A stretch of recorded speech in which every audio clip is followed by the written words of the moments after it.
we okay? We're It's a good? very quiet crowd Okay. this morning. They're waiting. Anticipation of an Yeah. exciting meeting. Sorry. We're gonna let you down. It's not gonna be too exciting.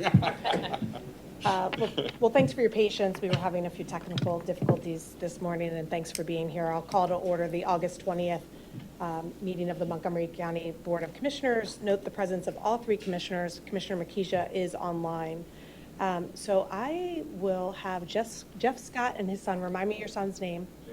Jason. I'm going to have you lead us in the pledge, not to put you on the spot.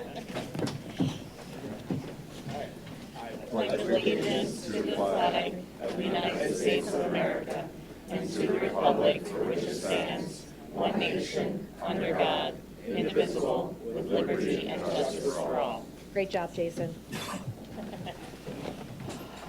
All right. Thanks all for being here. Hope everyone's had a good summer. I can't believe that we're almost back to school and the summer is almost over. My kids start school on the 31st, so I've got another week or so of juggling the family before they go back to school. So I have a few comments this morning. First, we all know that this year marks the 25th anniversary of the 9/11 attacks, in which thousands of lives were lost. Yesterday, we announced that the county's monument to commemorate the 9/11 attacks will be moving back to Norristown. Some of you may recall that the county's 9/11 memorial was relocated from the courthouse to our Emergency Operations Center in Eagleville in 2021. We decided, and this was in partnership with Commissioner DeBello, to make this move in order to allow more public access and visibility to the monument. I want to take a moment to thank the Philadelphia Building Trades members, volunteers, and businesses who have generously donated their time, talent, and materials to help facilitate this move, all in an effort to save taxpayer money. And I want to also thank the Norristown Council, who voted to provide this permanent space in Elmwood Park. There will be a public procession of the memorial through Lower Providence, West Narnton, and Norristown. The procession will begin at 9 a.m. on Tuesday, September 1st. And we have established a few public viewing areas to watch the procession: Centennial Park in West Narnton Township, Lower Providence Fire Department, and Elmwood Park in Norristown. Then on Friday, September 11th, we'll be hosting a rededication ceremony for the memorial at 10 a.m. at its new home in Elmwood Park. I'd like to just give Commissioner DeBello an opportunity to share a few thoughts on this project. Thank you. As Commissioner Weiner mentioned, I mean, last year, I forget what part of last year when I brought it up about us looking at moving this memorial, and once again, it demonstrated how the three of us talked about this and, felt that working together, we were going to get this done. And Commissioner Weiner and myself, over the last couple of weeks, have kind of really been spearheading this. Not that Commissioner Makisha wasn't involved or not supportive, but as your commissioners, this is how we operate sometimes, where we kind of divide and conquer on initiatives throughout Montgomery County. And so this was one initiative where we were working together on getting this memorial moved. And when this first came up, when we were talking about this, we got bids to actually move it between $300,000 and $400,000 to move this memorial, and we were trying to figure out, like, this is something that we wanted to push, as an expense. And we start reaching out to different organizations, the labor unions, the businesses, and all that. And we kind of start proposing it. And what's amazing, and we'll talk more about this later, when we move it, and actually at the ceremony itself, we'll have a full list of everyone that contributed. But what was amazing, as soon as one got involved, it was just like everyone understood the importance of this memorial and why it was important to get it to a place where the community was able to view it and see it again. And it was just amazing. It was amazing how everyone just stepped up and said, yeah, let's get this done. And so it's a minimal cost to the county. There were some things we had to buy for supply, like anchor bolts or whatever it may be, but we were able to do this entire move, saving, the taxpayers over $300,000, and that's really demonstrates, our community, and how we all come together here in Montgomery County to make something like this happen. So we're really proud to be able to have this occur. We're really excited about the procession. We've already decided it's not going to rain, so keep good thoughts to keep the rain away on September 1st. And so if you have the time, please, we showed the route, so if you have the time, please be out and support this and view the memorial as we're coming down from the current location to where it's at the over Elmwood Park. And then we're going to have an awesome memorial service on 9/11 itself, recognizing the 25 years at the park as well. So we would encourage everyone to come as well. I can't believe it's 25 years, but it's definitely warrant, and we're going to be there. So again, thank you for all of the volunteers, businesses, the staff here at Montgomery County as well, and my fellow commissioners for us all working together to get this memorial moved in a timely fashion. Great, thank you. Speaking of honoring our law enforcement partners, earlier this month, I was able to attend several National Night Out events. National Night Out has grown into a national movement over the past 40 years. It's a way for communities to feel connected with the police and first responders who serve them. I stopped by the community's events in Plymouth and Norristown, and it was great to see so many friends and neighbors. I know municipalities across Mako had great turnouts too. This event builds a sense of community between residents and law enforcement, and I'm always happy to participate. And if you didn't get to go to an event this year, I would encourage you to join next year. It's a really great event. Next, it's my pleasure to honor a few guests that we have here today. Would Crystal and George Sullivan please stand? There, okay. Just Crystal today. We'll take just Crystal. Well, Crystal and George are recent recipients of the PA Department of Health's 2026 Permanent Family Recognition Awards. They have devoted themselves to parenting for 25 years. In addition to raising children of their own, they have also fostered and adopted children into a safe and happy home. The Sullivan home has been a lifeline to so many children, particularly those with special needs or those impacted by trauma. One of the things I find most inspiring is not just your generosity, but your adaptability. You meet each child who entered your home with empathy and understanding. And I probably could take some parenting tips from you. Crystal, and send our note of thanks to George. We want to thank you for being with us today. You have been guardian angels to so many children in our community, and you truly are an inspiration for all parents, and myself included. So why don't you come on up, and we'll take a picture with you.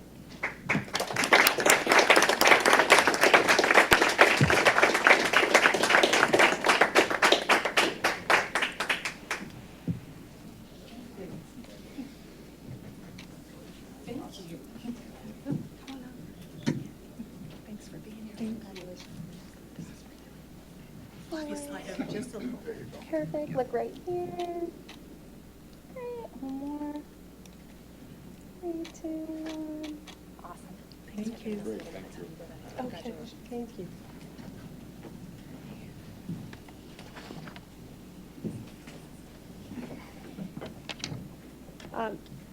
Next, we're joined by Montgomery County's 2026 Poet Laureate, Dr. Michelle Reale. Great. Thank you for being here. Well, Michelle, can you please stand for us so we can acknowledge you? So I learned that the Montgomery County Poet Laureate program exists outside of the county.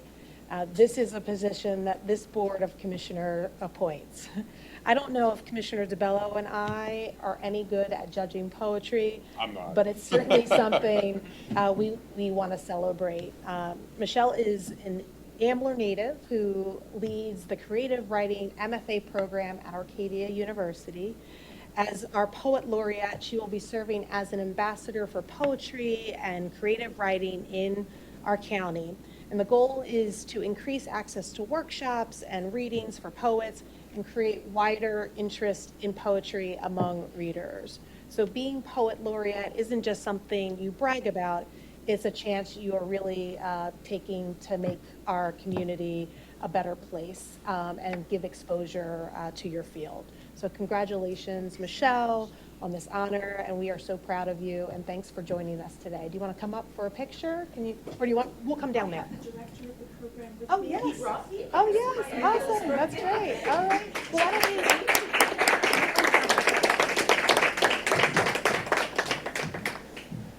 we'll come down here and talk.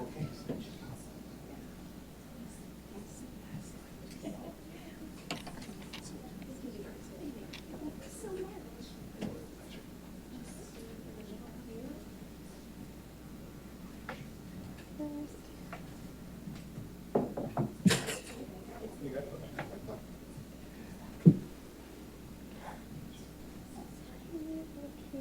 You guys want to scoot over just a little bit? There we go. 3, 2. Awesome. Thank you. Thank you. Thank you so much. Thank you so much. Thank you.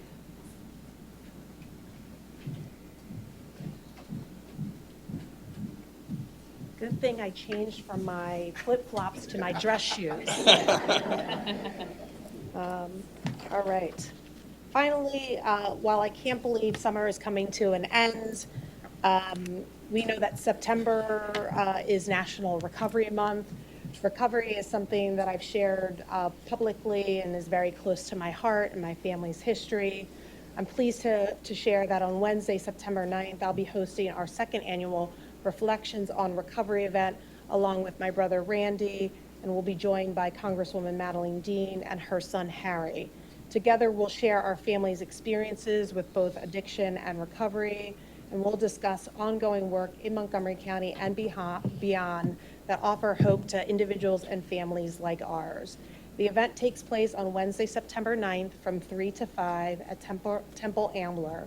We'll have community organizations there that are dedicated to recovery, tabling at this event. This will be a safe place for anyone in recovery or someone that is close to someone in recovery to hear from people who have shared their experiences. Our goal is to offer hope and a path forward one day at a time. Next, I'll turn it over to my colleague, Commissioner Makisha. Hi, good morning, everyone. Sorry I can't be there in person. We've got a lot of great things coming up. First, I'll just say last week you may have seen that Montgomery County sued several social media companies, and we did this to hold them accountable for the harm that the platforms can cause to mental health and well-being of our young residents.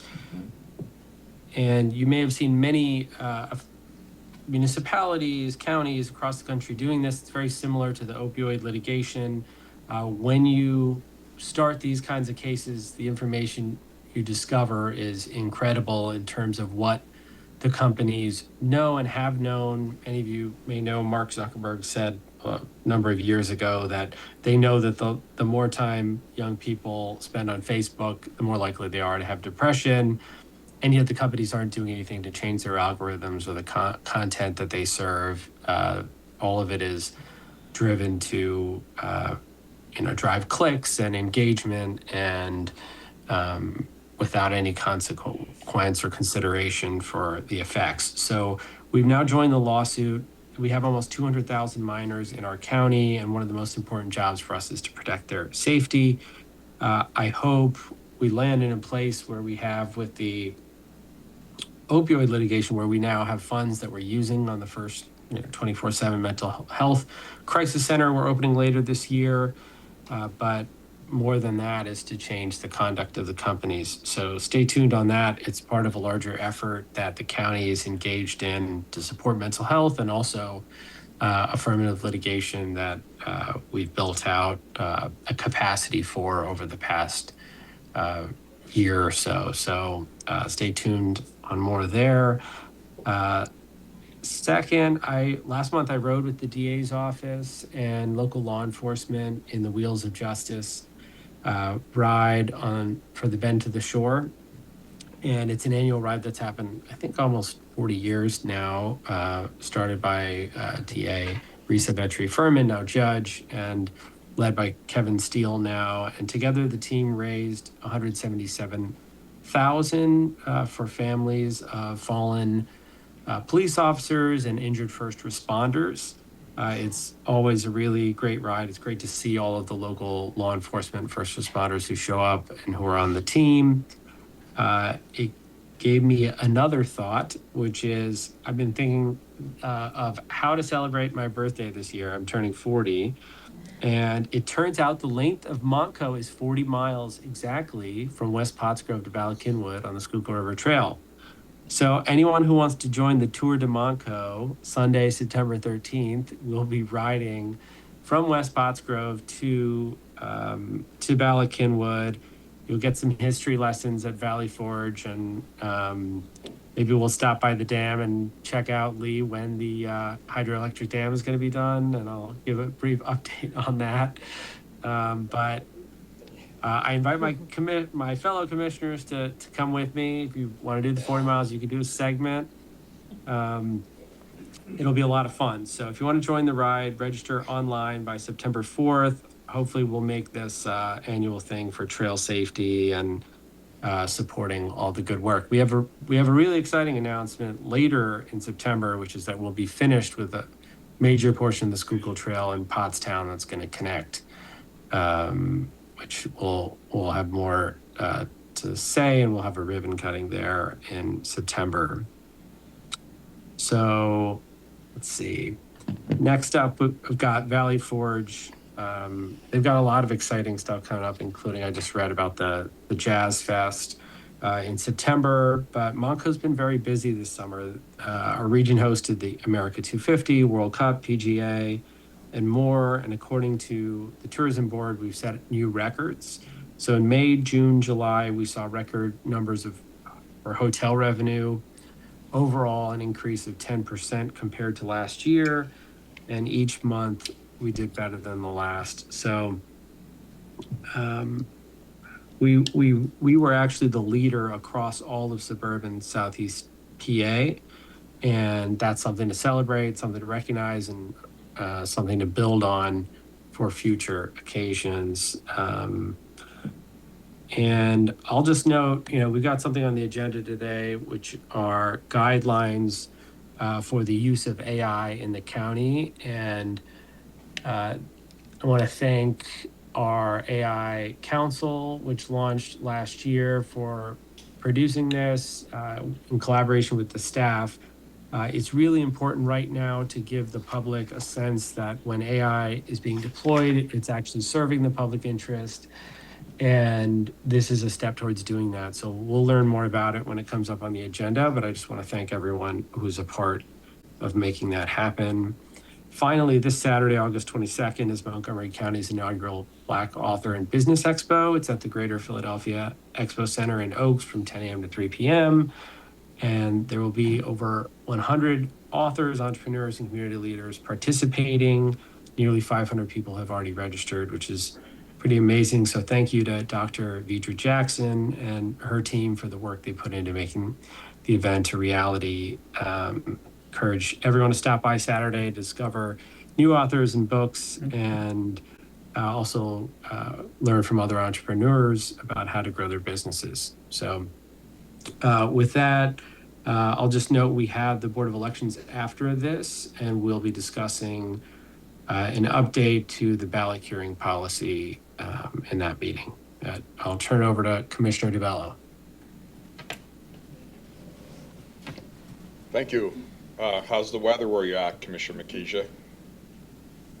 I'm not that far away. It's like it's the same as Norristown. Huh? Same as Norristown? Okay. Alrighty, so a few things to cover real quick. I talked about the memorial, but, one of the other things that we do here in Montgomery County is we are constantly looking at our stormwater management, and we have been proactively all year working on improving the drainage and to reduce flooding in areas there's a lot of what we call culvert work going on throughout Montgomery County. We generally work very closely and we follow recommendations from the Perkiomen watershed flooding study. And that's why it's so important for us, for them and us to continue to do those studies and these projects. There's been a lot of work that's been completed or it's underway. There's 190 culverts that the county maintains. Culverts might not be the coolest thing you've ever heard about, but they're extremely important. The roadside drainage systems and some of our existing culverts are in need of, as mentioned, in need of replacement. So later in the meeting, we will be voting on several contracts related to culvert maintenance across our parks, trails, and historic sites. And so we want to keep making sure that our team is well prepared to keep our community safe when storms hit. We also, as Commissioner McKeesia mentioned, this past summer, has been a big year of celebrating America 250. As far as, we had the FIFA soccer tournaments, the celebrations, the Major League All-Star game, and it's just been a great summer for tourism and all that. But also, there's been a lot of work behind the scenes ensuring that our communities were safe and secure during all these major events. So we just wanted to share that we got a letter from the Department of Public Safety honoring honoring the work by the Pennsylvania Emergency Management Agency, also known as PEMA. PEMA gave a huge shout out to our DPS director, Brian McCowan, Jake Fryer, and our Assistant Director of Emergency Management for Special Operations, and our Urban Search and Rescue Manager, Joseph Disher. With their great work, PEMA was able to establish operation sites and staging areas, really improve their readiness for the major events. We know that being prepared is everything in public safety. So thank you to all those gentlemen and everyone that was involved and all of the DPS for their great work this summer, keeping everyone safe, secure. And as mentioned, we broke all kind of records with tourism coming to our area. So it was a great summer, and we're all very happy that there was no major events that we had to be concerned with. But it was a great team, a lot of planning, a lot of work going on behind the scenes that no one actually even knew what was happening. Next up is, which will be, I believe, our third opportunity to participate in the Valley Forge Freedom from Hunger Drive. That's where last year Commissioner Weiner and myself participated, and we served ice cream, making sundaes, and we will be participating again this year as well. And so it's an opportunity for us to work with Valley Forge Tourism, serving some food to those in need. Valley Forge is really a great partner to us on many fronts, and their Freedom from Hunger Drive is one of their most impactful programs. To date, they have raised the equivalent of 1.7 million, I'll say that again, 1.7 million pounds of food, and the number will continue to grow in the upcoming months. So we look forward to helping and participating in this year's Valley Forge Freedom from Hunger Drive. Actually, tonight I'm going to be attending and honoring the Limerick Township Police Chief, Bob Matalavich. Bob is retiring after 39 years of service to Limerick Police Department. He actually established the Limerick K-9 unit back in 1999. He's done an incredible job working for the Limerick Police and surrounding communities. He's very well honored and appreciated and respected in the area. So we want to have Bob have an incredible retirement, because over his 39 years, he was dedicated to public service, and so we want to help celebrate and dedicate his retirement this evening. Next, this past Sunday, we had the annual Monco Farmers Gathering in Gilbertsville. It was a great chance to meet with some of our farmers in the county, and for the farmers to learn more about the programs we offer and the programs that we can help them get access to, like our agricultural grants. So there was actually even a live band performing that evening, and this was the biggest one. I believe when they had the first one roughly 4 or 5 years ago, there were about 30, 40 people that were in attendance, and as you can see, it has grown to this year. It was up almost, I believe, almost 200 or a little over 200 farmers throughout Montgomery County. So I want to thank our Planning Commission for help organizing this event, as well as the Montgomery County Farm Bureau. It was a great event. And I know the farmers in the area really appreciate that we take the time to recognize them for everything that they're doing for our local community. And we want to do everything to continue to support our farmers, because as we know, farming is essential to not only locally, but across our country as well. Over the past 2 weekends, I attended at the Holy Savior Parish in Norristown. There was the MSS procession this past weekend, and the weekend before was the Holy Savior Club procession. And it's a great to see this long-standing Italian-American tradition throughout Norristown. It's been going on for over 100 years, and it's a tradition that hopefully will continue. And I was happy to join the club and all of the volunteers and workers at a luncheon, and they had a wonderful feast in the back of the club, which is right up the street here in Norristown. And the weather actually held out this past Sunday. The rain started right after the procession ended. So, but again, it's great to be out there supporting such a wonderful tradition here in Norristown.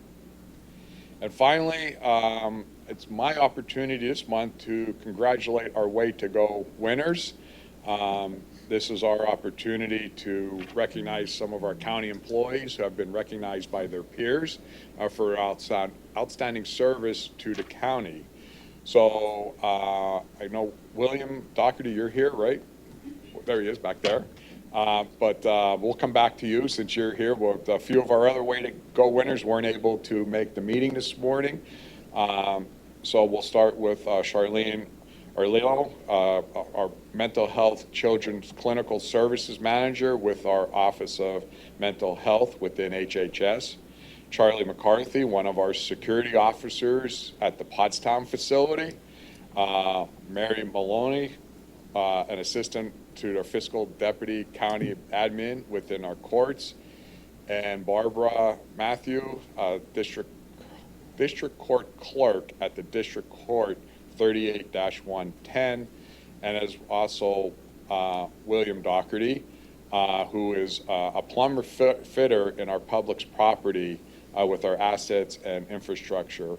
All the co-workers have reached out and said that they all they're recognized this morning do an outstanding job. Their work ethic is professional and impeccable, and they are great team players and work very hard on providing quick resolutions to whatever issues or problems that they are faced with, and they're very well appreciated for everything that they do for here in Montgomery County, as well as us as board commissioners appreciate everything that they do as well.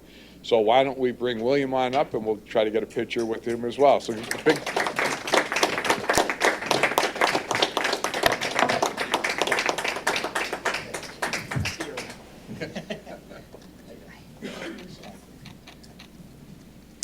Scoot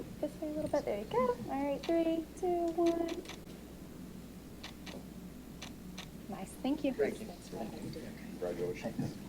So how about a big round of applause for all our way to go winners again?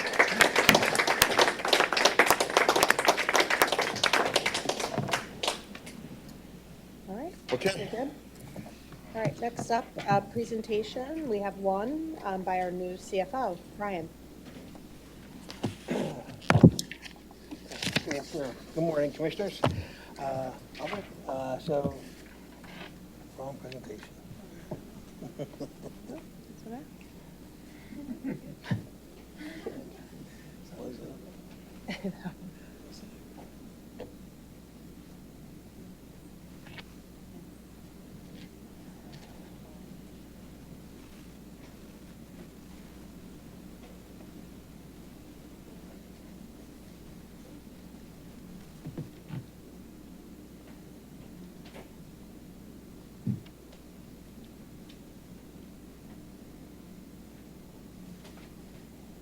Okay. So today I'll be doing an update on county finances and planning for the 2027 budget. Go to the next slide, please.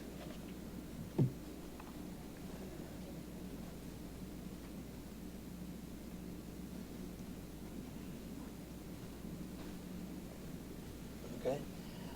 So first we'll review the performance for 2026 on the revenue and expenditure side, and then we'll review the financial planning and budget process for the 2027 budget.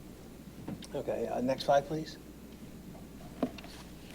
Okay, so for this is for the general fund as of June 30th. So to date, through June 30, we collected nearly 70% of the general fund revenue budget. The vast majority of that is real estate taxes. As I mentioned at the last presentation, at the end of June, real estate taxes are really heavily weighted in May and June. So through June 30th, we actually collected roughly 90% of property taxes for the county. We expect the other 10% will come in. We've had some, there's been a few appeals that'll be hitting this year. We'll have more information on that at the next update. But we expect the federal and state grants will grow for the rest of the year. And the real estate taxes will roughly be 53 or 54% of our total revenue. Next slide, please. So some emerging trends. So the discount period ended on April 1st and the flat period ended June 30th. So with that, that's why we collect the majority of our property taxes before June 30th. And as I said, roughly 90% has been collected through 6/30. The investment income is actually trending to outperform the budget this year. The expectation when the budget was established was that there would be cuts in the federal rate. It has not happened. So with the rate staying higher, it's actually favorably impacting our investments. Also, we increased the state gaming revenue budget for 26 based on prior activity. And the trend that we're seeing so far is that will continue, and we expect to make our target. Next slide, please. On the expenditure side, through June 30th, so halfway through the year, we're roughly 50% expended, which is what we would expect. Controllable expenses represent 37.8% of total spending, and personnel at 43.2% are our two largest areas of spending. Next slide, please. So overall personnel expenses are actually trending below budget through June. Let's see, we have roughly 44.3% of our anticipated budget spent on compensation. For controllable expenses, however, we're a little bit over. We're at 52.7% on the controllable expenses. The driver for that is that the controllables include contract services to cover vacant positions. So the salary savings is slightly offset by controllable expenses. Debt service is in line with budget, and as we mentioned at the last meeting as well, energy costs will remain stable for 26 due to contracts.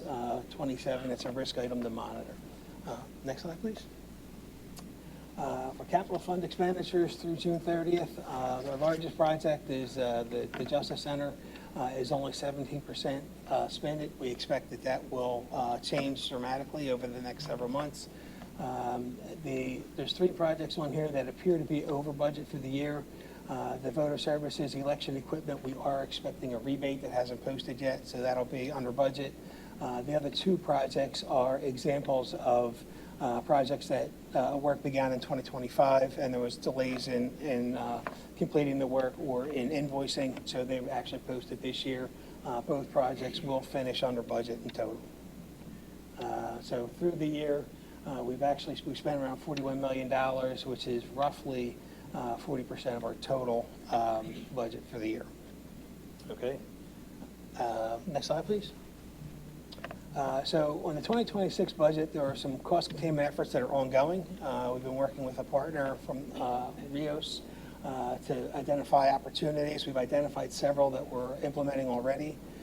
So we've identified some savings in overtime spending, some duplicate software licenses. So we'll be transitioning away from the duplicates. As I mentioned, we have some pretty significant vacancy savings. And we've also identified some opportunities to renegotiate some contracts and generate some savings there as well. Risk item for us is the changes in state and federal grant funding. We do know that there are two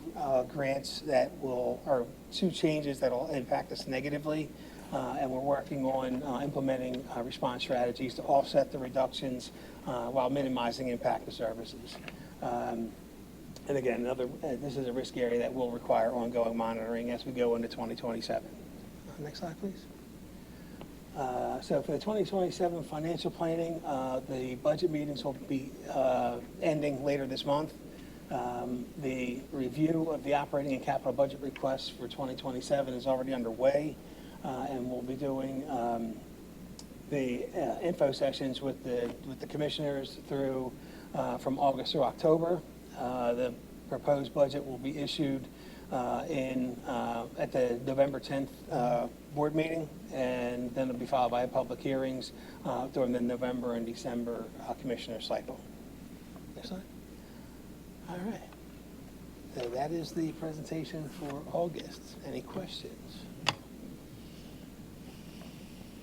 I don't have any questions. How's it going? It's going well. Glad you made the I meeting? feel like every day I learn more, and so I'm sure you do. I'm giving myself time, and I know that it'll take, I figure 12 to 18 months I'll be an expert. But in the interim, I feel like I'm picking it up pretty quickly.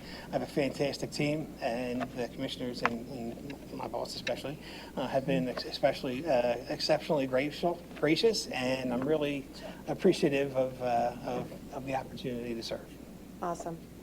So I know we'll do these consistently, so we'll at least have a budget update monthly going forward. So thanks for providing this. Any comments or No, I mean, questions? I always appreciate when we take the opportunity to do this, so thank you for that. And, I believe you're, 2 months here now? 2 months in? Is it 2 months? A little more? A little bit over, yeah. A little bit over 2 months. So what have you been doing? No. What was kind of not hidden in that presentation, but you kind of glossed over it, and I just want to point out that as the Board of Commissioners, we've been, over the last couple of years since coming on together, we've been working very hard, and you mentioned the company that's working with us to look at cost savings and all that. So we've been doing what we can and looking at all the expenses and everything and trying to figure out, what we could do to cut back on expenses without hindering services within our community. We also, I know you're going to be the advisory committee that we approved. That's going to be underway as well. So there's a lot of good stuff happening in Montgomery County. So we're looking forward to really getting a strong financial foundation in place as we proceed forward. With having, zero minimal impact on our taxpayers, but still providing the services that we're doing here, that we're proud of being able to do here in Montgomery County. So we look forward to the next couple months and see where we can get to as we close out this year. So thank you. Thank you. Awesome. Thank you. All right, next up, public comment. This is public comment on today's pending votes, and limit is 3 minutes. David Morgan.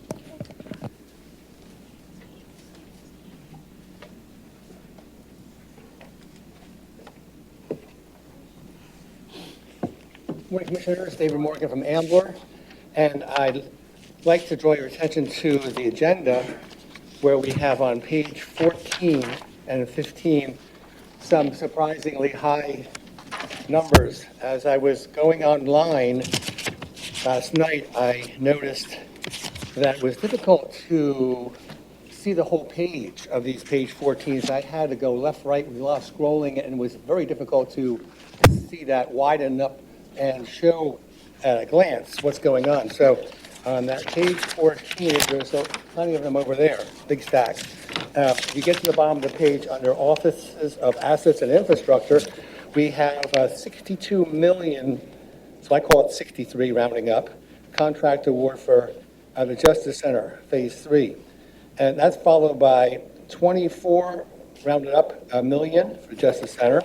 Then you go to the next page, page 15, and you see 27, virtually 28 million Justice Center, 2.6 million Justice Center. So I put the round numbers on the back of my meeting agenda notes. I get 63 and 24 is 87 million, then add 28 million and 2.6 is 31 million rounded. So it's a total of 118 million as a surprise, me as a taxpayer. So I just wondered, when we had discussions about the Justice Center, it was mentioning increasing from 415 million, which has been mentioned over years, to about 472 to 480 million. But if I take 415 million and add 118, I get 533 million. And so it's not that range. And so I don't know if you had in the summer any presentations about the Justice Center, but it's been one that's been firmly opposed by the Republican member of the commissioners in the past. And I just know that it's inherited, but is there any way with your new company that Commissioner Bell mentioned, a new company advising you on spending, or the new Citizens Advisory Panel, have they been looking into the ways it can be reduced so that it's capped off safely but not exorbitant for us taxpayers? Last tax year, we had to deal with a $25 million deficit at the end of the year after paring it down, and 4% of tax increase happened with drawdown of reserves. So that 25 is much smaller than 118 million. So I'm not sure if I'm looking at something which has already been factored in, but I'm seeing alarming numbers. The website's hard to see, and I find that this is not a big item in the main agenda. So someone has to go all the way to page 14 after a lot of pages here to see those enormous numbers. So I just wonder if we could have that up here near the top, say, large items for this meeting of spending. Because I know that's one of your goals, but let's see that the public's aware and can come here to the meetings and comment about it. Thanks, Mr. Morgan. So that's for phase 3 of our Justice Center. So it isn't a surprise expenditure. It's been planned for years, right? The last 7 years. Yep. The last 7 years, so we've talked about it. We also issued RFPs for the awards that we'll potentially be voting on today. So I just want to remind you that it's not just a Republican commissioner that cares about the financial spending of this county. It's both Republicans and Democrats. We all take that fiduciary responsibility seriously. So it's not a surprise. We wouldn't do that to taxpayers, and certainly understand your concern. But this has been a part of our capital budget and planning, and it also predates us as a Board of Commissioners. So appreciate you raising it, but it's definitely not a surprise. But as you mentioned, this was an initiative that we inherited as commissioners coming in, and I'm not going to, I never go back and disparage previous commissioners for decisions that were made, but we are in a position now to, this project is at a point where it can't stop. And so we're doing everything we can internally to ensure that the spending to this project is minimized as much as possible. And I have to agree with Commissioner Weiner that there are no surprises, because we've talked about this.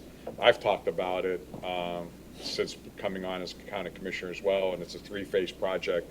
And the total project all three phases was going to come in, was estimated to come in somewhere around $500 million. I know at some point in the near future, we're going to be giving another update on where we're at with the overall project, which will show numbers and all that as well. But the good news is that the bids that are being awarded have come in below what was anticipated. So we are moving in the right direction. The phase 3 of this project, which is the remaining portion of the courthouse, is in dire need of renovation. It's a very old building. There's a lot of issues. The roof is leaking. I mean, there's just a lot that has to happen. And again, so we're going to do everything we can to take this project that we inherited, that we're not going to be able to just stop. And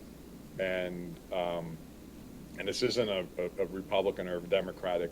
This is a county commissioner that we're working to ensure that the spending on this project, we're trying to keep it in control. We're trying to monitor it. We're doing everything we can to reduce it. And we're trying to stay on schedule or get it back on schedule. So we're doing everything we can to get this project complete. And yes, it does have an impact to the taxpayers, and it's something that we might not have agreed to in the past, but unfortunately, this is where we're coming into something that we have to now honor, that the contracts and agreements that were already put in place, and we're going to get it done, and we're going to do everything we can to minimize it as much as possible. So, but thank you for lifting that up. Other comments? Okay. Moving on to approval of the minutes, I'd like to make a motion to approve the July 16, 2026 minutes of the Montgomery County Board of Commissioners meeting. Is there a second? Second. Second by Commissioner DeBello. Any board comment? Hearing none. All in favor? Aye. Aye. Motion carries. Next up, resolutions, authorization of TEFRA approval for Gratz College. Braun Taylor, Esquire. Good morning, Commissioners. Morning. I'm Braun Taylor. I am the solicitor for the Horsham Industrial and Commercial Development Authority, otherwise known as HICDA.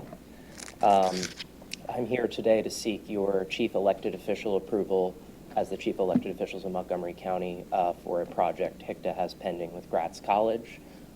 You will note that this is similar to the approvals that you give to the county IDA on a regular basis.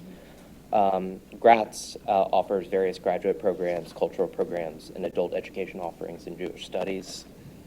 This project is financing up to $6 million, tax-exempt bonds for various capital expenditures at the college's facilities, including an acquisition, renovation, equipping, and furnishing of a new academic facility to be located in Ballackinwood, and refunding of a taxable loan, the proceeds of which were used to pay part of the cost of this project. The project will also include reserves and the cost of issuing the bonds. And I'm happy to take any questions you might have about the project. Okay, thank you. I'd like to make a motion to approve resolution number 1 as described by Mr. Taylor. Is there a second? Second. Seconded by Commissioner DeBello. I almost called you Commissioner Makija. I don't think you look like Commissioner Makija. Any board comment? I just want to clarify that there's not a direct impact to the county. This is more or less a protocol or procedural thing that we have to do. Correct. Yeah, this is, does not pledge the taxing authority of the county or Horsham Township. So this is similar to all the other tax-exempt bond financing that you approve. Yep. Moving to a vote. All in favor? Aye. Aye. Motion carries. Thank you. Thanks. Authorization of 3 funding contracts with the Delaware Valley Regional Planning Commission for federal highway transit and GIS services. That's a lot. Yes. Matt, Transportation Planning Manager. Good morning, Commissioners and senior staff. I am here on behalf of the Planning Commission to present this action item. We're asking for the Commissioners to approve the yearly contracts that we enter into with the Delaware Valley Regional Planning Commission.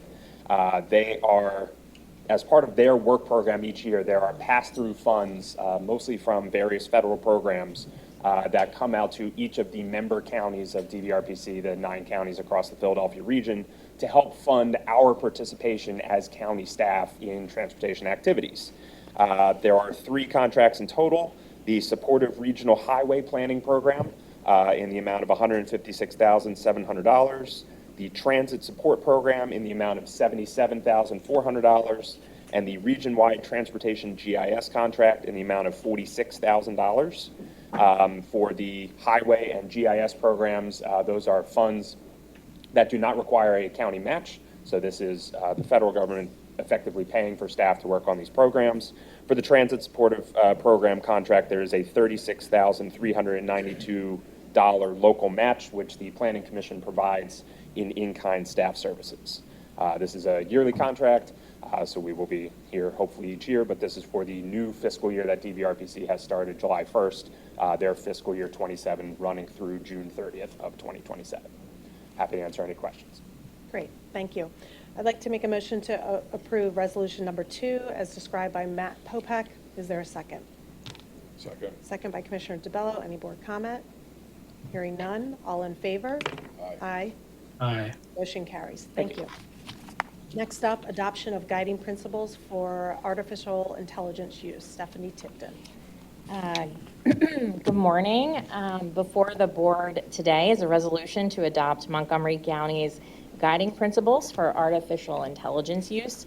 I'm joined this morning by members of the county's AI Council. Several of the members are here, and in particular, members of the AI Governance and Ethics Subcommittee of the Advisory Council, Jeff Scott and Brian McGrin, who have been instrumental in really getting us to this place with the principles and have been working for the past several months on these. Together, we would like to provide a brief overview of the proposed principles, explain the thinking behind them, and respectfully request the board's consideration and adoption of the resolution. Before turning it over to members of the subcommittee to discuss the principles themselves, I want to briefly share why this work is important and the role that these principles are intended to play moving forward. So if we can go to the next slide. Thank you. So why this matters. So I think as all of us are aware, artificial intelligence is no longer something that is just on the horizon. It's already being incorporated into many of the tools and services that governments are using every day. As this technology continues to evolve, we have an opportunity to be proactive as a county rather than reactive in defining how it should be used here in Montgomery County.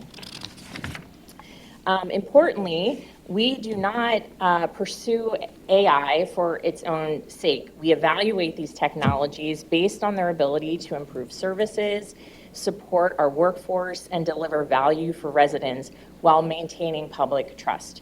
So that is why the county has taken what I believe is a very thoughtful and deliberate approach to this work. Questions about AI extend well beyond the technology itself. They touch on how government earns trust and protects information and remains accountable to the public. So these principles are intended to help ensure that innovation and responsibility advance together. And they recognize the potential benefits of AI while also acknowledging that these tools require thoughtful oversight and clear safeguards.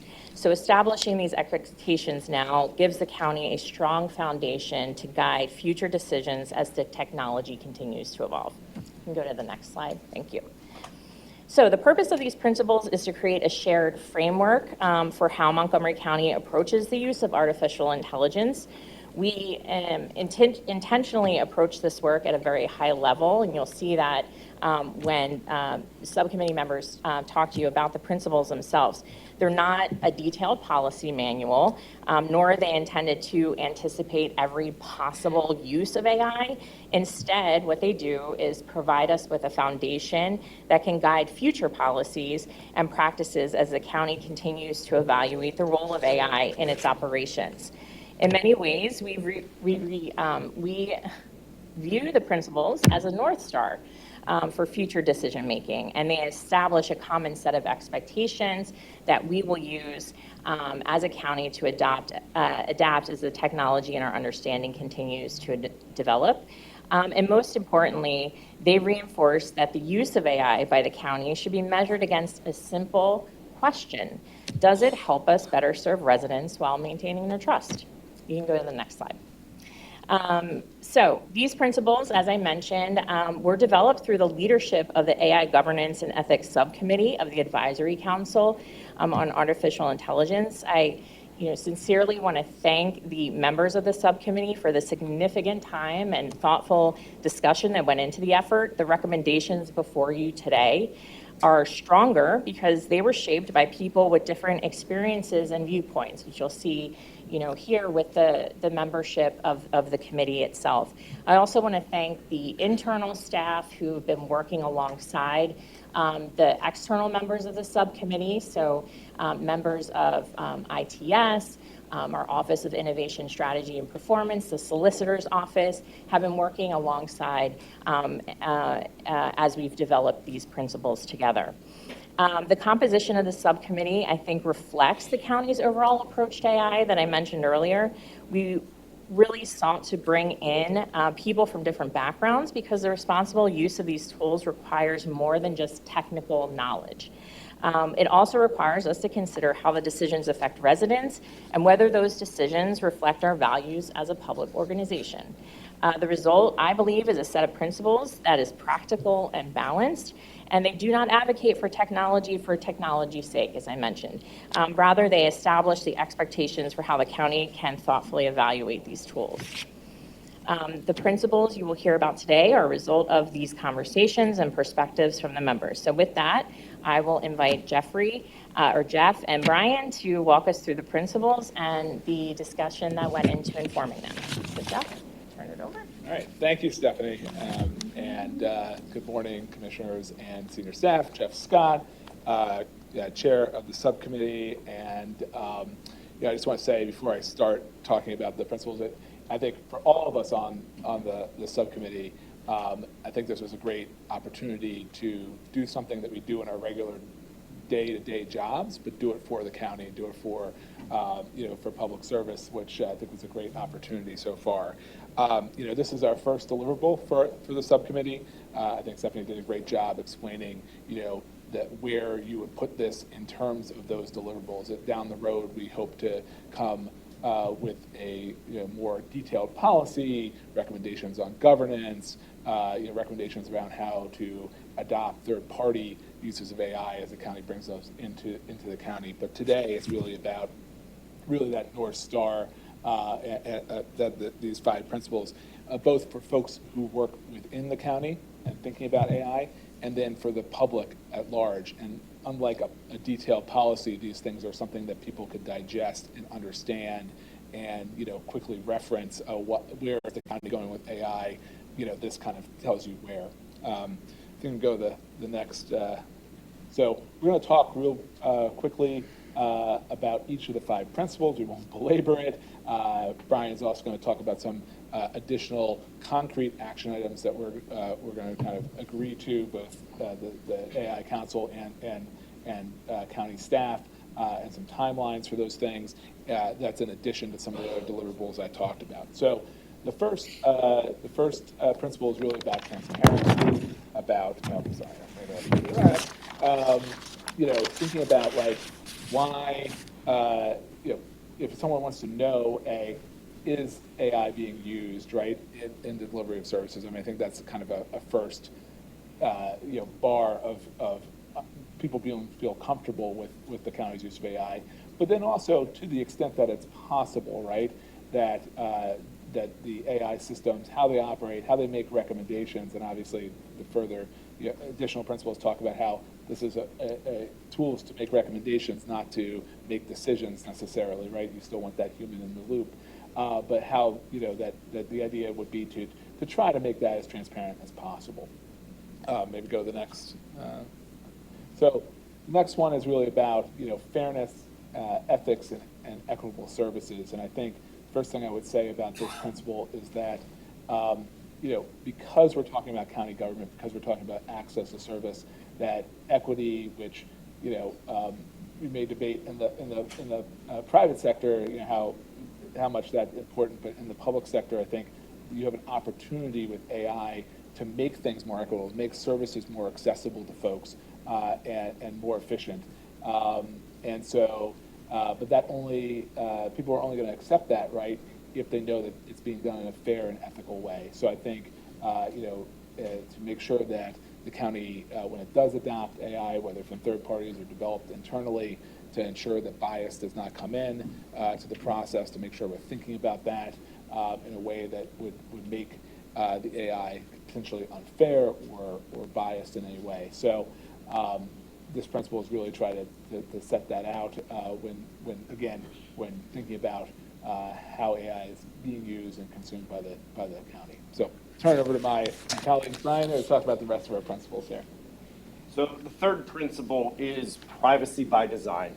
So data protection, the committee determined, should be really built into the AI tool development and adoption from the start. So big things that we're trying to accomplish there: minimize personal data use wherever possible, apply safeguards such as data anonymization, as well as access controls of who can actually get access to that data, carry data protection from the collection of when it's actually being brought in to actually monitoring how it's being used, how it's being stored. Next. The next principle is human accountability. So this would be the county staff, the decision makers that are using these AI tools. We feel that AI should be able to assist in making decisions, but it doesn't replace county staff responsibility for the outcomes that affect the residents. And the term that you hear is human in the loop. So you can use the tools, but the human is the one that's ultimately making the decisions. So as part of that, exercise county oversight over the different AI use cases. Make sure everyone's transparent on what we're doing in terms of where the AI is being used. Review and verify the outputs before relying on them. So making sure that just because, it saw this, well, let's actually have a human make sure that we take, this is accurate before we take action on it, just because the AI tool may have suggested something. As well as tailoring employee training to the operational needs. So making sure that the employees that are using the tools understand how they work, how they fit into the bigger scheme of the county operations. Finally, we have vendor accountability. So the technology partners should meet the same standards that the county is setting for itself. So what we saw as a committee as we were discussing is that the county is largely not going to be going out and building necessarily their own AI software products. They're going to be using off-the-shelf or custom solutions that are coming in from the outside. What we want to be able to do is make sure that there's transparency on that vendor AI use, what's happening with the data, where's the data coming from, where is it going, what are they doing with it, as well as making sure that they incorporate AI-related requirements and data protections into the agreements of understanding, and the example that was thrown around when we met was 23andMe, which was a company that does, you can test your data and see who your relatives are, all over the place. The company then went bankrupt, and suddenly the data was all for sale. So those were the things where we want to make sure that there's protections in place in those agreements. So when the data is collected, we know what's happening with it and kind of what that lifespan looks like. Third point of that, one sec. It's okay. Third point of that is considering the vendor information when evaluating those risks, the benefits of what the products are bringing to the table, and looking at the safeguards that are built in, either built into the product itself or the safeguards built into the agreements with those vendors. So in terms of action items that we're going to be suggesting that are rolled out, the next 90 days, publishing a public registry of the AI platforms that substantially inform decisions affecting residents' health, safety, financial well-being, or access to county services. So get a list of all the tools that are being used. The next 180 days, provide baseline measurements to evaluate how AI tools improve services related to resident outcomes. So looking at, are there actually positive impacts from using the AI tools, and what does that look like for our residents as well as our staff? Also within the next 180 days, establish a countywide data classification framework. So, for example, the data that someone might be putting in to apply for a permit to put in a garden shed is different than the data they're using for county medical assistance or protection from, domestic situations, whatever those might be. But making sure that there is a data classification, and then that potentially plays into which tools are we comfortable using. You might be comfortable using a tool that has lesser protections for, I'm just making this up, but, applying for the shed permit versus the county health, health information, those types of things. Within the next 90 days, develop an updated AI curriculum for the county employees so they have a sense of what's going on, what they need for their jobs, how that relates to the technology that they're using. And then finally, an action that's already in progress relates to the vendors. So the AI and data protection terms that are being developed and incorporated into the contracts. So this is already happening in terms of new agreements going forward, of making sure that those vendor protections that we talked about are being considered as the county enters into new agreements with technology providers, updating agreements with existing providers as the contracts allow. So those were the 5 principles that the committee came up with.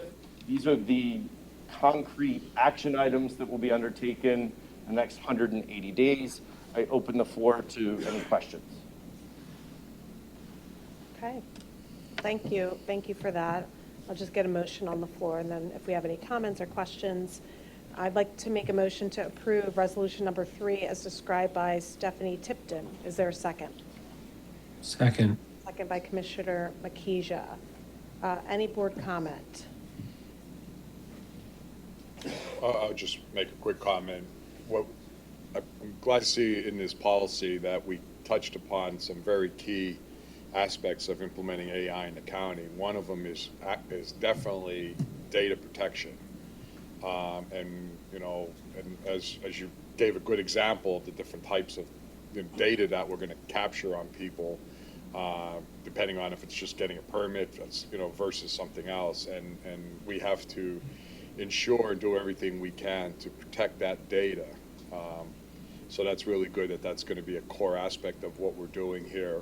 And the other part of it is, as AI continues to evolve, what we are still learning is that just because ChatGPT or whatever company out there that you might utilize for AI, it doesn't necessarily mean the information that comes back is 100% accurate. So information verification is extremely important. So as we continue to advance our objective here in AI, because look, no one, I believe, could argue that as we move forward, AI is going to be extremely beneficial here in Montgomery County and a lot of other places, because we could help provide information, help with process and procedures throughout the county. There's a lot of things that it will be very beneficial to our community, but we're going to do everything we can to secure the data, provide the information that's accurate, reliable, and also, believe it or not, and you touched upon the third point that I wanted to highlight, is that sometimes some of the information that currently comes back through some of these AI tools is biased, and we have to work very hard to ensure that the information that we provide is non-biased, and so there's, and you hit some on, I don't want to devalue some of the other things you talked about, but there are 3 very key aspects of AI, and as mentioned before, I spent almost 30 years in the technology industry, so I've seen the evolution of AI going back many, many years, and it's amazing to see how it's starting to advance so quickly. So we have to utilize it where we can, but we have to also be very secure and safe in what we're providing. So again, thank you for all that information you provided today. And I want to acknowledge how busy the council is. You all have day jobs and other things going on in your lives. And when we established this council, this is how we, help bring outside expertise to really think through how do we approach certain issues and innovations that are involved in our work. And as somebody that also uses AI, and I've been in education technology, you know, I think we have to use it responsibly, and the work that you all have done really helps us tremendously. You know, we want AI's here, it's not going anywhere. I know there are a lot of organizations that are quite stubborn about the limitations, but there's so much opportunity as it relates to AI. Just need to do it responsibly. So I just want to thank you for lending your time and talents to our county team to help us think it through. So, all right. Yeah, I'll just add, you know, first, thank you to the council, of course, and I've had the opportunity to sit with many of you and talk to the committee co-chairs, and really can't overstate how lucky we are to have the time of many of the folks who are serving on the committee. You're at the top of your fields in terms of the work you're doing, and you know, it's really good for the county to have your expertise and knowledge. Second, you know, what I think is really important about this, and it's not just the guidelines, and I'm glad the staff incorporated in the resolution requirements in terms of what the county is going to do and produce as a result, including within 90 days a public registry of the platforms that we're utilizing, within 180 days the measures to determine whether the AI is improving services and outcomes, and ensuring that we update employee training for all of these tools, because it's going to cover a broad range of activities, and it in terms of the AI platforms that we're utilizing. And the things that people are most concerned about right now might be in one area of government. Particularly, you might have seen Abington Police Department stop using flock cameras, or is going to let their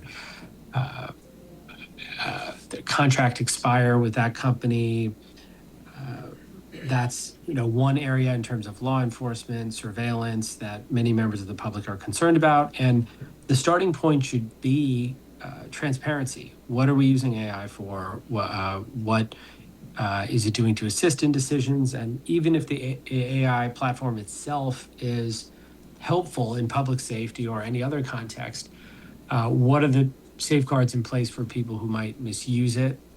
Which is a whole other category of training that's really important, because right now we're talking about the fear of the way it might operate on its own, or the way AI, you know, kind of as a concept is operating, but really it's about how people interact with it and how people are going to use the tools, and whether they're used or misused is a whole other set of concerns. So this clearly lays out a framework that starts with transparency, and that's where we publish the registry of all the platforms we're using.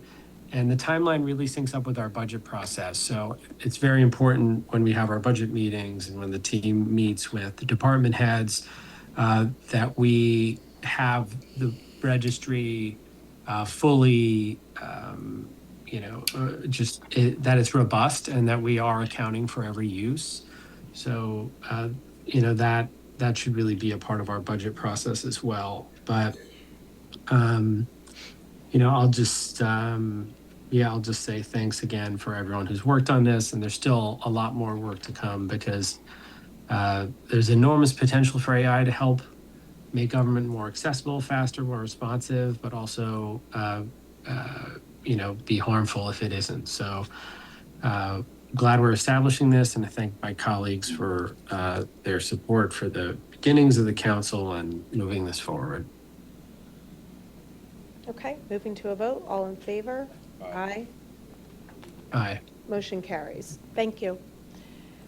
Next up, authorization to update the bylaws of the Sustainability Committee. Davey. Good morning, Commissioners. My name is Davey Ramkasoon. I serve as the Chief Sustainability Officer here in the county. I'm here to request your approval of the resolution you see before you, which allows for the continuation of a Sustainability Committee for Montgomery County.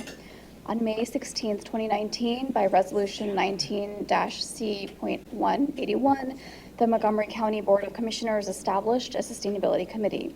At that time, the county commissioners authorized the Sustainability Committee to review county practices, policies, and procedures in order to plan, recommend, implement, and report on the efforts of Montgomery County government to increase sustainability efforts. At this time, the county desires to update the bylaws of the County Sustainability Committee to reflect its current goals and purpose, and to formalize a sustainability plan that will minimize harm to the environment and promote using resources sustainably. This will include focusing on resource management, reducing reliance on non-renewable resources, and reducing waste. The resolution also authorizes Montgomery County's Chief Operating Officer to appoint or replace members of the Sustainability Committee as necessary to complete the goals of the committee and to formalize a sustainability plan for the county. Thank you for your consideration. I'm happy to answer any questions you may have. Okay, thank you. I'd like to make a motion to approve resolution number 4 as described by Davy Ramkasoon. Is there a second? Second. Second by Commissioner DeBello. Any board comment? Hearing none. All in favor? Aye. Motion carries. Thank Aye. you. All right, next up, personnel list. Good morning, Commissioners. Good morning. You have in front of you the final copy of the personnel list. It is a 4-page document dated August 19, 2026, with a timestamp of 11:48 a.m. All positions have been reviewed and are presented for your consideration. Okay. I'd like to make a motion to approve the August 20th, 2026 personnel presentation as given by Mr. Anthony Brew. Is there a second? Second. Second by Commissioner DeBello. Any board comment? Hearing none. All in favor? Aye. Motion Aye. carries. There it is. Yeah. Thank you. Next up, advertisement of bids and RFPs, Montgomery County Exhibit A. I'd like to make a motion to approve the advertisement of bids and RFPs for Montgomery County on attached Exhibit A. Is there a second? Second. Second by Commissioner DeBello. Any board comment? Hearing none. All in favor? Aye. Aye. Motion carries. Next up, awards of contract, Montgomery County Exhibit B. I'd like to make a motion to approve the contract awards, amendments, and renewals for Montgomery County on attached Exhibit B. Is there a second? Second. Second by Commissioner DeBello. Any board comment? Hearing none. All in favor? Aye. Aye. Motion carries. Next up, awards of contract, Southeast PA Regional Task Force, Exhibit C. I'd like to make a motion to approve the contract awards, amendments, and renewals for Southeast PA Regional Task Force on attached Exhibit C. Is there a second? Second. Second by Commissioner DeBello. Any board comment? Hearing none. All in favor? Aye. Aye. Motion carries. Public comment? Yes, David Morgan.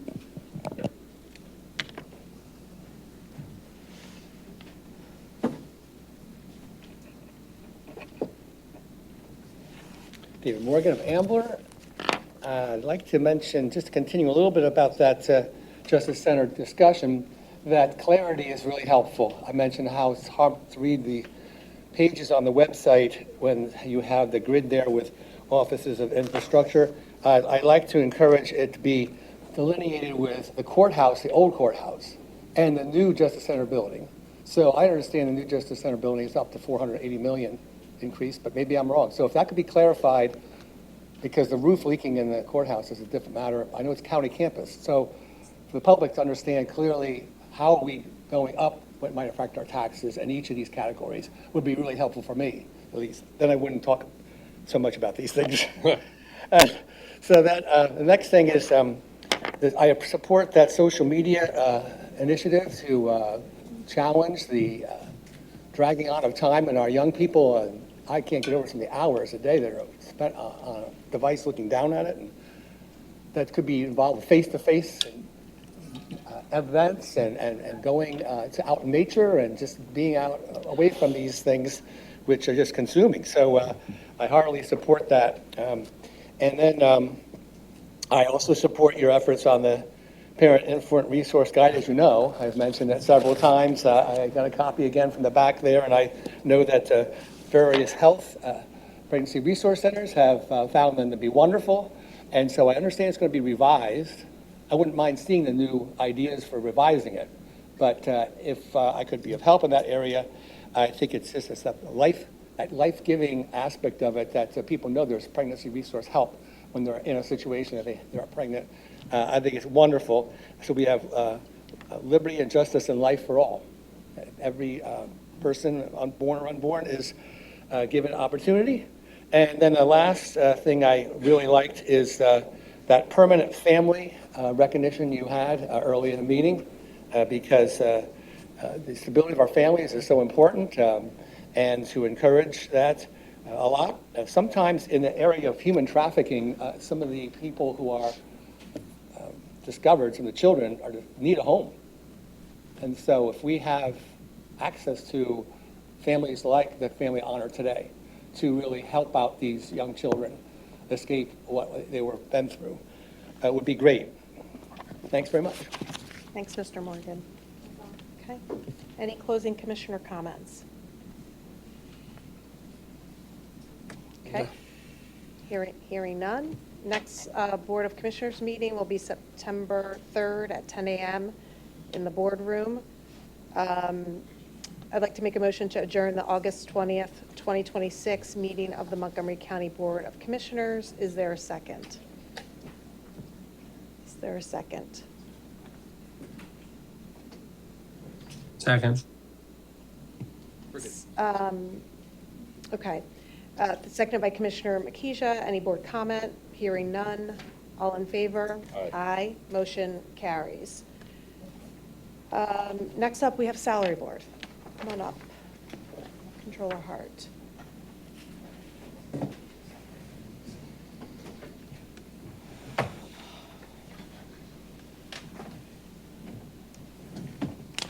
Okay. Is there any public comment for Salary Board? Yes, Gordon McGowan. There you go. Okay. Do you want to? So we have Chris Drum. Is there Chris Drum? No? No? Okay, all right. Got it? Okay. Good? You're on. Okay, Yeah. all right. All right, good morning, members of the Salary Board. You should have in front of you the final copy of the Salary Board list. It is a 7-page document dated August 19, 2026, with a timestamp of 11:48 a.m. All positions have been reviewed and are presented for your consideration. Okay, let's approve the Salary Board list, and then we'll do the acknowledgement. So I'd like to make a motion to approve the August 20th, 2026 Salary Board presentation as given by Mr. Anthony Brew, Chief Human Resource Officer. Is there a second? Second. Second by Controller Hart. Any board comment? There's, Yeah, go I'm sorry, ahead. just real quick comment, under new positions, there's a couple positions for a special prosecutor. When I was going through this, I asked, could we add something to outline, or not, to present it as, this is what we say, 3-year term for those that might be looking at the agenda, or this spreadsheet. What that's telling is that these are positions that are through grants, and those grants will go away in 3 years, and the way we're looking at this is those positions will be terminated at the end of those grants in 3 years. So they're not actually new headcount right now that we're adding, and not to say the future, 3 years from now, it may make sense for the county to continue that forward, but right now, these are positions that are grant funded for the next 3 years. Is that the way I'm understanding it? That's correct. Thank you. You're a treasure trove of information. I try. Moving to a vote. All in favor? Aye. Aye. Motion carries. Thank you. So I have 2 presentations. One, I'm going to throw the team through a little bit of a loop here. You don't have to do anything. So first, let's acknowledge our retiree, Joshua Mangle. Right? No? Oh, there you are. Okay, so okay. Yeah. I know it's not you. Are you speaking on? No. Okay, so you're going to speak on somebody else. Okay. I'm going to do Joshua first. Sorry for the confusion. So Montgomery County Adult Probation, Parole, and DUI Services recognizes Joshua upon his retirement and celebrates more than 26 years. I got that right, 26 years? Wow. 26 years of dedicated public service to the county. Your supervisor wasn't able to make it today, but wanted to share a note about you, so I can take no credit for writing this. Josh began his career with the department on March 27, 2000, as a probation officer assigned to supervision caseload in the Willow Grove Courthouse Annex. Since then, he has risen through the office to become assistant supervisor and then supervisor. Josh consistently demonstrated a commitment to staff development and officer safety through his service as a defensive tactics instructor, helping to train countless employees throughout his career. Josh exemplified dedication and a steadfast commitment to public service. His contributions have made a lasting impact on the department, his colleagues, the community, and the county as a whole.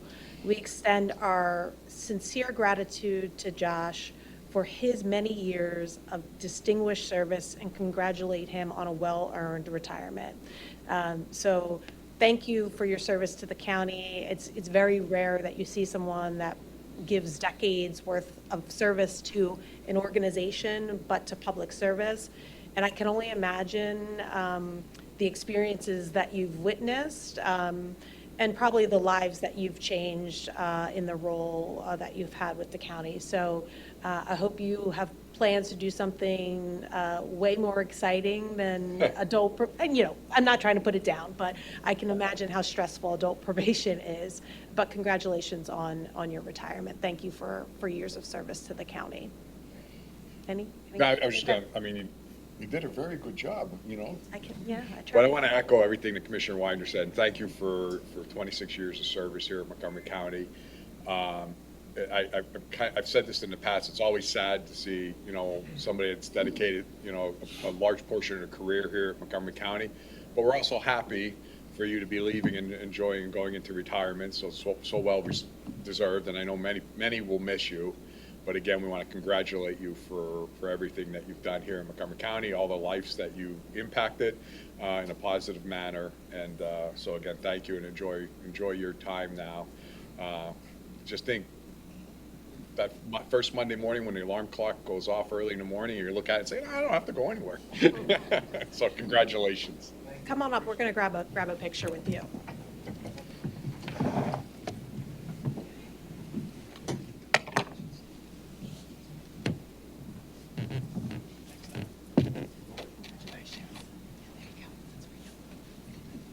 Okay, look right here. 1, 2, 3. Great, thank you.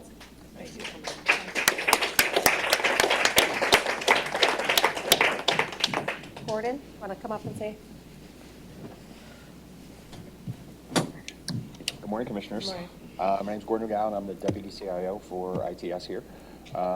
We in ITS have 2 employees retiring next month. First is Tom Pepe, has been here 49 years. He started in 1977 as a punch card operator in our mainframe room over in the courthouse. Since then, Tom went on to become our web developer, was here when our first web page went live in the early 80s, and has been through more website designs than I can even think about. And he was instrumental in the new website going up and live. So he's going to be very missed. I was hoping he'd make 50 years because I figured that like a big proclamation, but I think 49 is pretty good. The second person's name is Roy Bickhart. Roy has been in IT since 2002. He's played many roles throughout our department, from infrastructure to help desk. He was our IT liaison up at TPS for a number of years, and has always stood up and done whatever needed of him. And when he told us he was retiring, I was like, wow, okay, congratulations. And I found out he was 70 years old, and I was like, why have you waited so long? But I'm going to miss both of them. We in IT are going to miss both of them, and we're just happy that they're going to be moving on with the rest of their lives and enjoy some time to themselves. So, Great. Thank you for your time. Yeah, thank you for honoring Tom and Roy. 49 years. I know, can't even right? imagine. I'm on my 4th year, and I'm, I've never Yeah. heard of anybody being 49 years. That's That's the amazing. longest I've heard so Yeah. far, so. Well, we are grateful to their contributions, Yeah. and thanks for honoring them today. Thank you. You're welcome. I mean, that's great. 49 years, what's amazing when you talked about the punch cards, and over that 49-year period, how much technology that he saw a change. Yeah. I know when I started school, and I'm going to date myself, but when I started college, we had to use punch cards to reprogram or reboot, I'll call, the big printer that we had at the time. So that's going back a few Yeah. years, but. He still had a stack of punch He cards. does, in his yeah. desk. Yeah, so. Yeah, a lot of people that were in that punch card era kept, for memory, they kept the stack of punch cards just to say, this was what it was like, and the generation today has no idea because if you drop that punch card stack on the floor, you're screwed. So that's, again, we're sorry to see them leave because of the knowledge and experience that they're taking with them, but, they so well deserve to now enjoy, the rest of their life. Well deserved. Yeah, well deserved. Absolutely. So, thank you. All right, well, thank you very much. Okay, thanks, Gordon. Thank you. All right. So Sheriff Kilkenny, do you want to come up to the podium? Sure, and I invite Deputy Van Deven. I want to thank the commissioners, and I want to thank the county controller and the county family. Unfortunately, one of our best young deputies, Tyler, had a tragedy a couple weeks back where his home here in Montgomery County burned to the ground.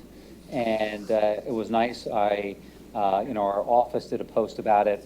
There was several GoFundMe campaigns from his National Guard unit and such. And everyone, the Sheriff's Office, the Monco Heroes Fund, everybody was reaching out. And I know one of the things that you did, Commissioner Winder, was said, hey, we should look at a county payroll, issue and invite our county employees to say, hey, you want to chip in and help Tyler out. As much as I know budgets are difficult, deputy sheriffs are not wealthy. So when a tragedy like this hits, and there's a lot of things you need to buy, anything from a toothbrush to various other things, I know it is much appreciated. And I want to, and when Controller Hart texted me this morning and said he had a check, I knew Tyler would probably like the check sooner than later. So I texted everyone, got here very impromptu. So sorry to interrupt your meeting. I know you have a lot of things. I know, Tyler, if you want to say something, I know, and stuff. I just want to say thank you. My family is extremely grateful. Obviously, it's not an easy situation to be in, nor is it a situation anybody wants to be in. But the gratitude and appreciation my family has is tremendous. Thank you. Well, we didn't want to put you on the spot, but we certainly wanted to get you the check, so I hope you don't mind. And, you do so much for our county and the work that the Sheriff's Office does to just keep us safe and keep our community safe. This is the least we could do. And so I want to thank Controller Hart and Bud for helping to get this thing going, and we have a over $7,000 check from your county colleagues for you. So why don't you come up so we can give it to you.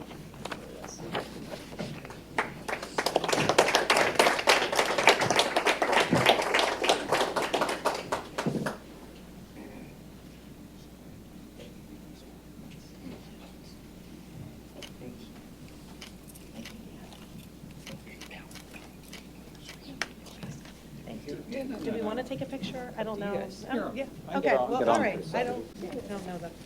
Okay, all right. All right, 3, 2. Without the check. Okay, all right, okay, all right. Good. Hope you all are hanging in there. Okay. Yeah. Thank you. Thank you. Yeah, thanks, Thank you. thanks. Thank you. All right. Thank you. All right.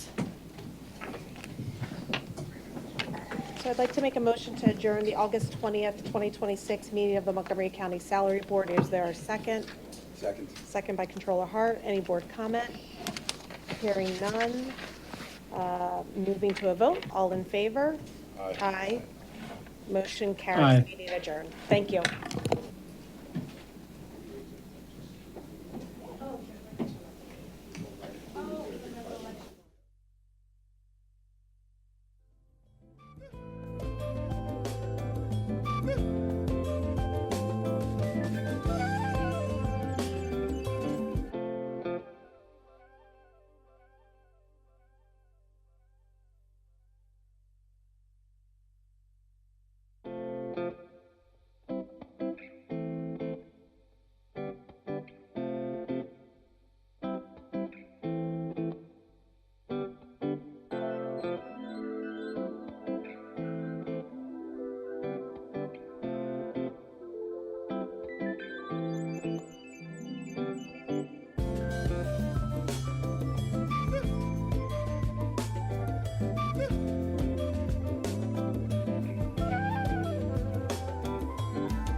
Are we ready to go? Yes. I can't, okay. We're ready. All right, so we will call to order the August 20th, 2026 meeting of the Montgomery County Election Board. Seeing all three commissioners present. I will note we've got a motion today that will expand and improve our ballot curing process if enacted. I'm glad that this is coming up before the board ahead of the upcoming election. So as many of you know, Pennsylvania is a place where counties have had to deal with a lot of whiplash around the counting of misdated and undated ballots or ballots with deficiencies that are immaterial to the voter's registration status and whether they're eligible. And counties have been left with a decision on how to handle allowing residents to cure these ballots or fix the problem to ensure their vote could be counted. So we do have the authority at the county level to determine how voters are notified about issues on their mail-in ballots and how they can fix those errors. Those can be common mistakes like missing a signature or missing the secrecy envelope or having the wrong date on the outside of the envelope. And last year in September, the Pennsylvania Supreme Court ruled that counties must notify voters of mail-in ballot errors and their right to cast a provisional ballot on election day. So in previous elections, Montgomery County has done more than most counties to let people know that there was an issue with their ballot. We published lists of deficient ballots online. We've emailed the voters. We've called the voters personally. And unfortunately, we still see that votes go uncounted every election day. And I have many views on the law in this. I still hope the Pennsylvania Supreme Court rectifies the problem, recognizing that a voter's fundamental constitutional right to vote should demand that the county count their vote, even if there's an immaterial issue with their ballot. But that decision hasn't been made yet. It has come in the Third Circuit, which looked at the Voting Rights Act and whether the VRA demanded that we count the ballots. That decision got vacated. So we're still in this back and forth in the courts. It's not settled. But in the meantime, we found that in 2024, nearly 44% of Montgomery County voters who submitted a deficient mail-in ballot never had their vote counted, even when their ballot mistake could be fixed and even when we knew they were registered citizens. So about 1,186 deficient ballots in Monco were cast in 2024, and 516 of those were not cured. So the policy coming before the board today is a way to improve that rate, essentially a way to ensure that more people who are registered citizens and eligible who cast their mail-in ballots can be confident that they'll be counted. And this actually began, one of the professors at University of Pennsylvania Law School, Michael Morse, who actually began teaching, I think the year after I stopped, he decided to do a paper to help look at the different counties all across Pennsylvania and look at their policies, see which policies were most helpful at reducing the rate of errors of mail-in ballots and ensuring that more residents had their ballots counted. And so Professor Morse did a quantitative study. He released this, and It turns out a very effective means to ensure that we reduce the number of deficient ballots is simply automatically canceling and replacing the ballots and sending new ballots out to anyone who had an error. So in the past, there was a notification process. People would have the opportunity to correct the error. They would have the opportunity to request a new ballot. But the best way to handle this and to reduce the errors is to actually just send a new ballot. So Dauphin County started doing this, and they had the highest curing rate of any county in the Commonwealth that had substantial ballots identified as deficient. So the policy we're considering today is one that originated in Dauphin County and will create a better process to notify voters about correctable ballot issues and how to fix them as quickly as possible. So for voters whose ballots are rejected due to a missing signature, missing secrecy envelope,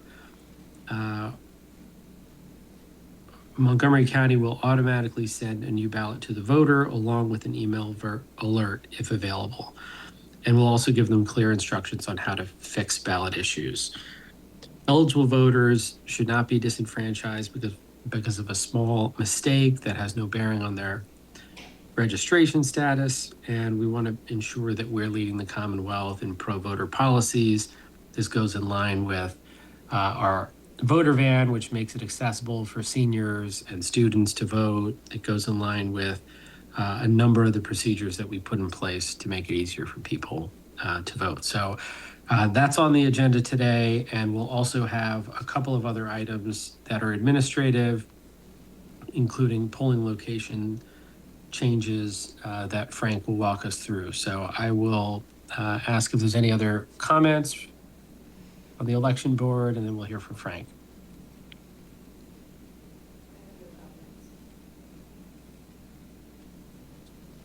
No other comments?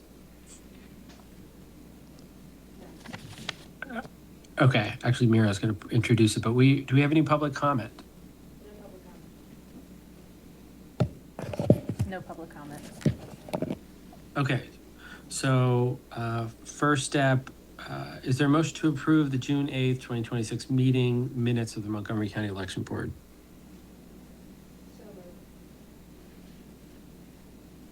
Seconded. Any board comment?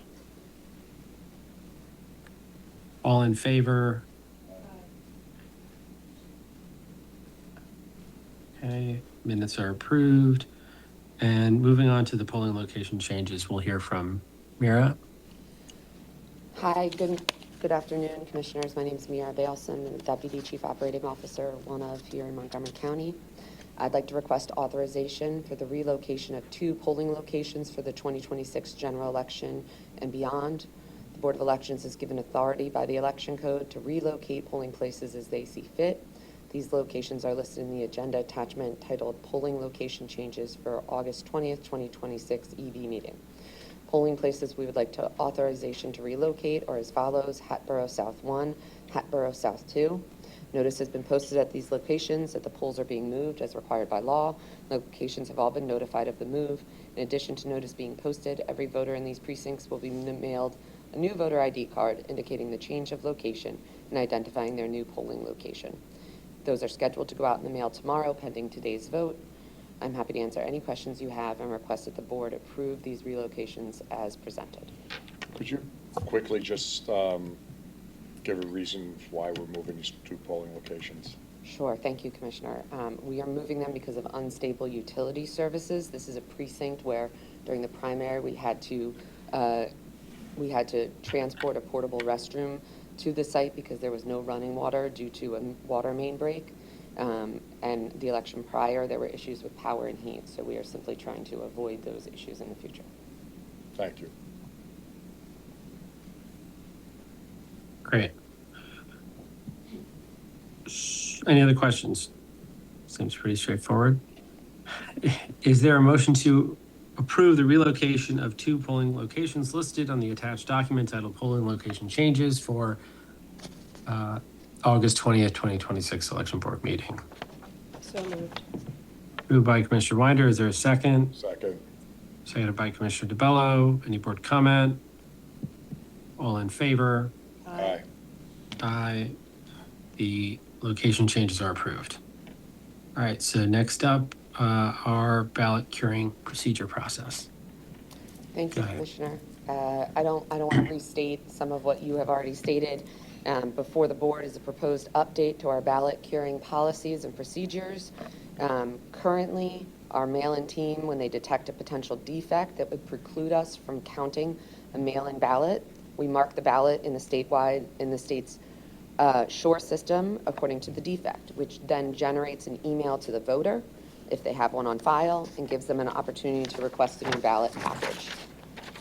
We also attempt to contact the voter by phone or by sending a letter to their registered address. In an effort to streamline this process, we implemented an electronic method to request a new ballot package 2 years ago. Instead of having to obtain the replacement form, fill it out, and mail it to our office, voters were able to fill out the form through our website, which greatly reduced the turnaround time.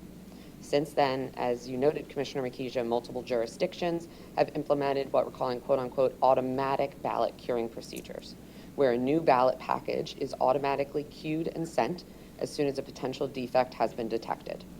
The process before the board today would be wherein we retain the original ballot and issue a new ballot package to the voter. The original ballot will be marked as canceled in the SURE statewide system, and it will also be marked with a red symbol, so it is readily identifiable as defective and locked in a secure cabinet within our ballot storage room. Newly issued ballots will be mailed from our vendor the next day and include an explanation to the voter as to why they are receiving a new ballot. Automatic ballot curing will continue up until the Friday before Election Day, at which point we will switch to notifying the voter that they or their designated agent need to appear in Norristown by the Monday prior to Election Day to complete a cancel and replace, or can choose to visit their polling location on Election Day and vote via provisional ballot. If the board chooses to pass this update today, a copy of this procedure will be placed on our website and provided to both parties promptly. Great. Any questions?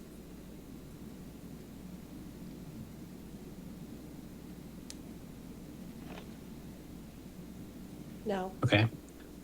Great. Is there a motion to adopt the updated processes and procedures as contained in the accompanying document titled Procedure Ballot Curing dated 8/14/2026? So moved. Moved by Commissioner Winder. Is there a second? I'll second. Any board comments? I'll just make a quick comment. Couple things, as Commissioner Makija was highlighting earlier, demonstrates that the current Act 77, we'll call it, is flawed. We know it's flawed. And it's unfortunately counties are put in a position to do things to ensure that we have a secure election and provide the ability for everyone to have an opportunity to vote. And the problem, again, was highlighted is we constantly have to have the PA Supreme Court ruling in and what I would call legislating from the bench and not being necessarily legislated in Harrisburg. And so, although I don't agree with part of a large portion of the whole curing process, because everything comes with an expense to the county. And quite honestly, at a certain point, I feel that voters have to take responsibility as well. It's not a complicated process to do a mail-in ballot. It's very well, the instructions are very clear. But also we, as a county, by law, also have to provide a curing policy or curing procedures to provide voters that are using the mail-in ballots as a way to vote. We have to give them and provide them the opportunity to fix their ballots. So, like I said, although I don't necessarily agree with having a process in place, it's something that we are required to do. And I am glad that one of the things I raised up when I was reviewing the policy was that the ballots themselves that are being canceled will be, there will be a marking on the outside of the envelope distinguishing those ballots as being canceled, as well as being canceled through the Shore system. So I appreciate that change to the policy as well. So thank you. Great. Any other comments? All in favor? Aye. Aye. Okay, the motion passes and we've updated the policies. Thanks. Any closing comments? I just want to take a moment to thank Mira and Frank and whoever else worked on the curing policy. I know it probably was a labor of love getting to this point, so just want to say a note of thank you. I think we'll have some very happy kind of party leadership and community in terms of how we're helping people correct,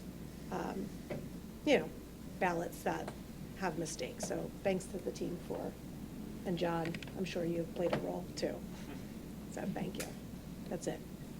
I've just a quick comment. I know that, I apologize for not going out and checking recently, but I know that I requested that as we were moving into the election season for the general election, that we could potentially put a high-level schedule on the website so that people could actually understand all the major steps that occur in the election process, because a lot of people believe that after election day that we don't do anything and why it takes so long to get results.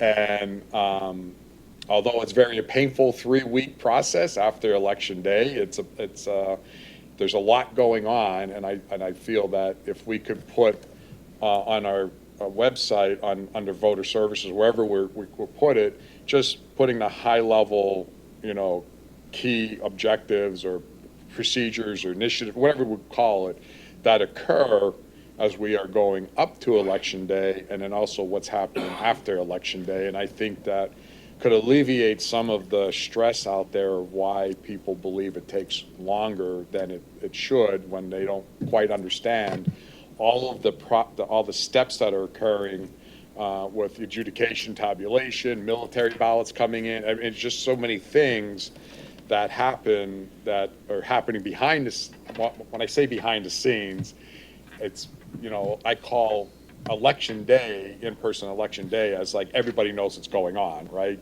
Because there's news media, results, preliminary results, everything's happening, but there's a 3-week process kind of after that. There's still, a task or things that are going on as well. So I was just to just provide a quick update on, are we going to be able to get something up? Is it up? Like I said, I apologize if it is. I didn't check. Commissioner, thank you for bringing it up. It should be up on September 1st or the first week of September. We heard you loud and clear. We also think that greater transparency will help everyone, particularly the folks in voter services who are working very hard, starting now basically, Right, up through the 3 weeks to 4 weeks after Election Day. So that will be up on the website along with a lot of other information. We're going to do a revamp of certain parts of the website, so we are hopeful that more information will help everyone have a safer and more secure Election Day. Great, thank you. And one thing that I would just ask, just leading up to the November election, if we could just start scheduling out the election board meetings so the public also has awareness of that as well, that would be helpful. Great point. Yes. Yeah. Yeah, I'll just add a couple other comments to close.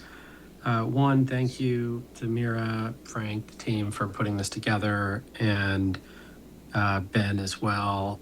I think it's a great thing that in the Southeast, we're continuing to find ways to help every voter feel confident that their vote will be counted, because there are a lot of reasons people are concerned right now.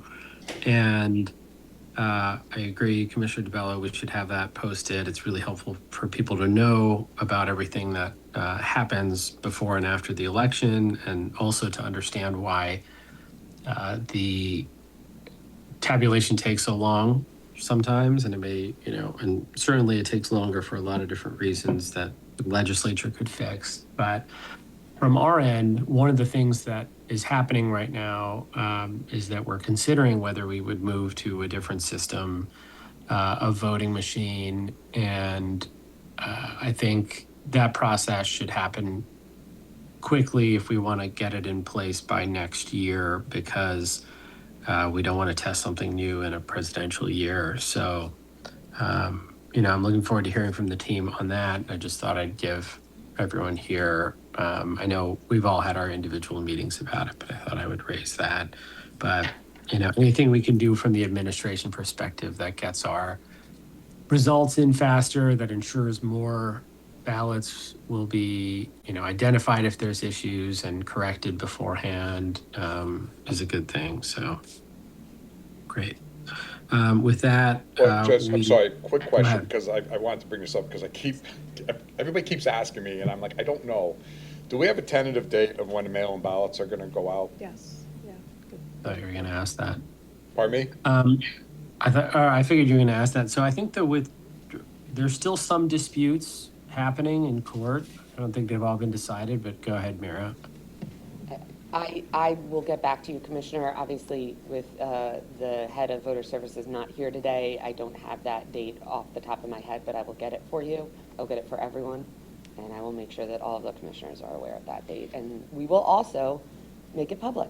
Right, well, if we're gonna get up the schedule on September 1st, which. It'll be on there. It'll be on there. We're not that far away from September, believe it or not, we're not that far away from We September sure 1st. aren't. We sure aren't. Thank you. All right, thank you. Great. All right, is there a motion to adjourn the August 20th, 2026 meeting of the Montgomery County Election Board? So moved. Moved by Commissioner Bello. Is there a second? Second. Seconded by Commissioner Winder. Any board comment? All in favor? Aye. Aye. Meeting is adjourned.